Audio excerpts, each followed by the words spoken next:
Vincent, thank you so much for joining me here in the beautiful Adelaide Hills at Mount Lofty House for our next episode of Be The Drop. It's an absolute pleasure to have you. And I see you've brought in your items of significance, and I'm really interested to find out what they are and how they connect you with your community. Thanks, Amelia. It's really great to be here too today. We've got a couple of items that I brought along today which I believe are items of significance in terms of how we connect with the community. Are these two items here today. This one here is what we call our Charger Rewards card. And essentially it's actually quite useful for the community, especially those who come to our coffee house on a day-to-day basis. And it's really like a card that they actually put credit on. And each time they come to the coffee house, they can use that card to make any purchase at all. And when they do, they actually get rewarded for it. And that's where the rewards comes into it. It's a card that represents a bit of community status for people when they come in. They do like to show their friends. And they come in, they go, look at me. I'm going to scan this card, and I've got no money on me, but I'm going to get some coffees for you and I. And it really does represent them. It's their coffee place. And that really works well for us. And of course it's unique to them as well. So that's that item there. Of course the other item that I really felt was very appropriate in terms of the significance was our brand. Our core business is best represented by coffee, of course. And our brand is CBTB Coffee House, which is all on our cups. And I really strongly believe those sorts of items really do go a long way in terms of representing the local community at best. And everyone wants to be proud of something. And I think we're fortunate enough that people are proud of our business there at Lockleys in their area. So yeah, they're the two items that I thought I'd talk about today. We've started to understand a little bit about your community through your items, but I'm really interested in finding out more about who they are. Oh, look, I don't even know where to start with that. Our community is so diverse and so broad and yet so exciting. And I think the wonderful thing about what we get to experience in the coffee house is people coming from all different areas and different backgrounds and different aspects of work. And look, I believe that probably the best way to describe our community, it's best probably represented by those who reside within the area as residents. They certainly make up a larger proportion of the community. But then we also have lots of schools. So we're really fortunate and spoilt in that sense that there's schools all around the area.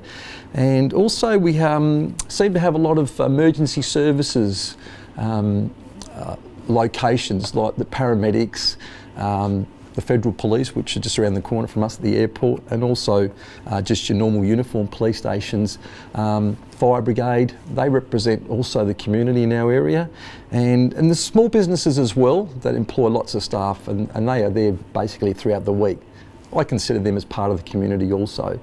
So it's quite diverse. Obviously there's more to it than that, but certainly they represent, I suppose, the core community sort of sectors. And so yeah, we're really spoilt in that sense. What do you think is the most important reason for building a community? Look, I honestly believe building a community is also establishing some good culture within the area and a purpose for people. And purpose and belonging, I think, are so important to us as people these days, especially in the big world that we live in. And to belong to something is a way of being actually validated. So an example of that, if I can, is that we like to actually know all of our community by name on a first name basis.